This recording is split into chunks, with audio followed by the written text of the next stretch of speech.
Hey, this is Tina Moenck, the author of the Soap Making Handbook Volume 1 and the creator of the e-course Masterclass Advanced Soap Formulations.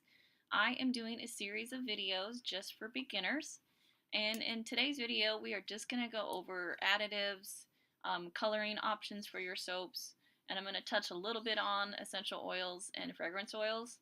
I would refer you to a whole file that I have on essential oil safety in my Facebook group, Soap Making and Business Coaching. There is a lot of information in the files. For beginners specifically, we have lots of information there, free recipes, and the essential oil safety file. Like I mentioned, I would really prefer that you can get in there and get that information for you if you plan on using essential oils. Let's just go over some basic additives here.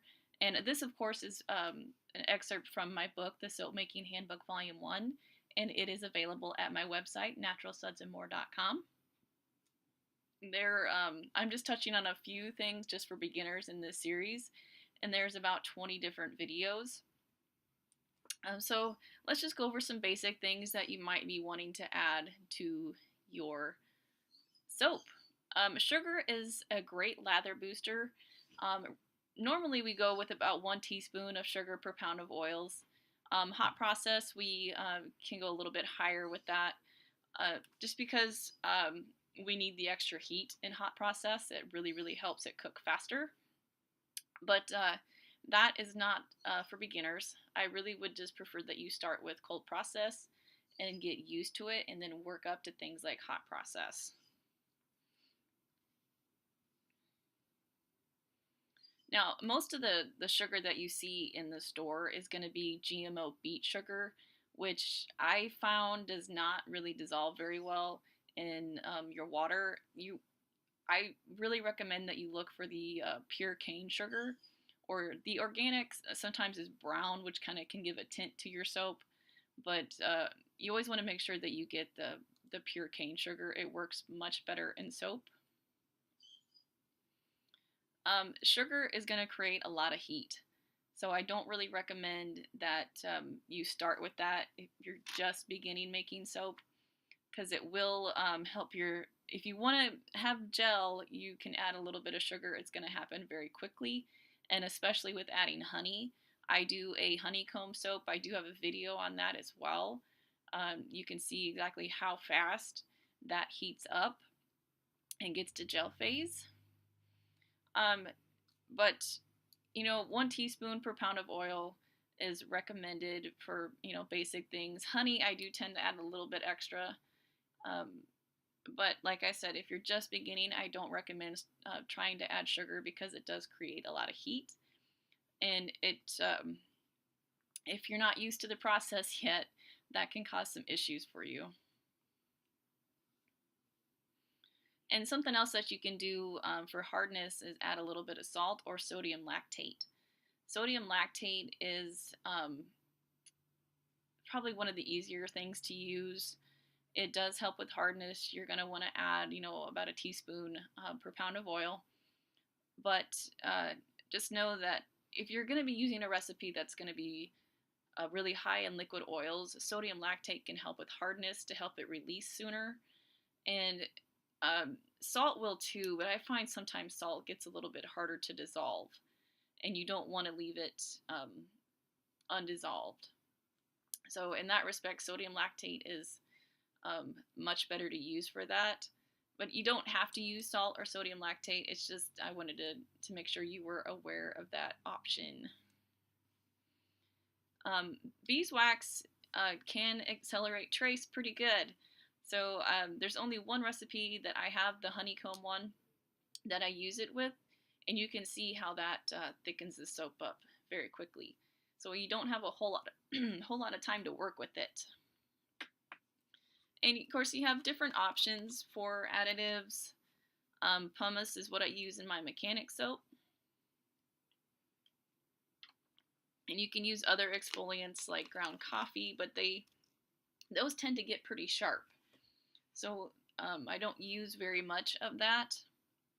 Walnut shells are also a good one for mechanic soap.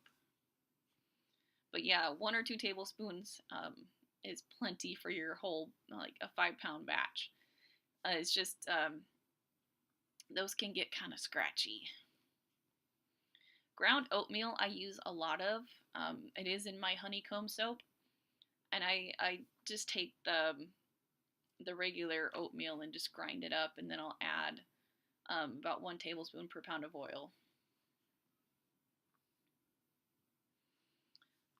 Herbs are something that you can do a lot of, but you're probably going to want to do most infused herbs. I don't prefer to add the herbs to the top of the soap, or flowers or dried flowers or anything to the top of the soap.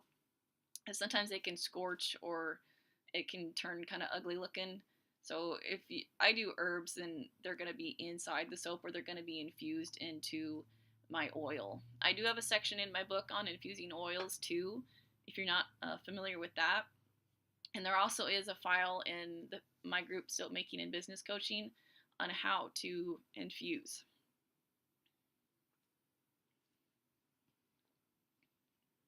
Food purees are something that you can use as well. I don't recommend trying to do all this in the beginning though, so I'm not going to go into that too much here. And I want to go over this too, preservatives. Soap is naturally very alkaline with a pH of 9 to 10. So the high pH inhibits the growth of mold and bacteria. So we do not need preservatives for bar soaps.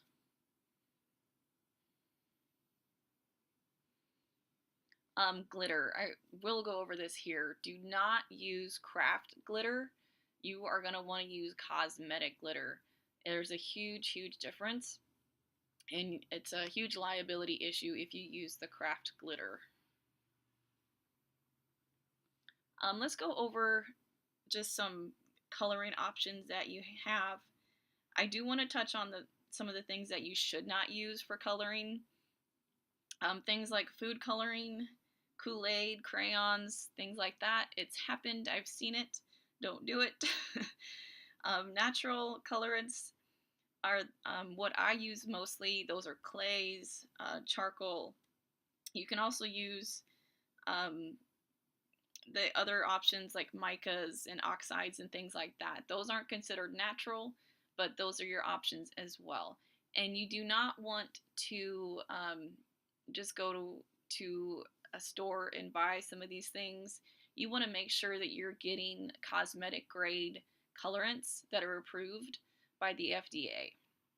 So you don't want to use like essential oils and things like that you would normally find at Walmart or anything like that. You want to make sure that you are buying from a reputable soap supplier. And inside my group, the files, we do have a group supplier list that I highly recommend that you go over. If you're just starting and you're looking for options for colorants and things like that, Brambleberry is a good option as well. You just want to make sure that you are using the correct colorants for soaps. And also some of the micas and stuff that you might come across, some of them are not pH stable, and some of them are only for melt and pour. And so you just need to be aware of that when you're looking at things like that. And also essential oils and fragrance oils. Normally the usage rate for those is about 3 to 4% of the oil weight. And we go by the oil weight because the water cures out and what's left is the oil weight. So that's what we go by. Yeah, and I do have, the whole section in the files for essential oil safety, and I highly recommend that you go over that. There is so much to soap making. That's why I wrote a whole book about it. So if you'd like more information, you can get my book at naturalsudsandmore.com. And also, if you have questions, leave them below on the video or ask in my group.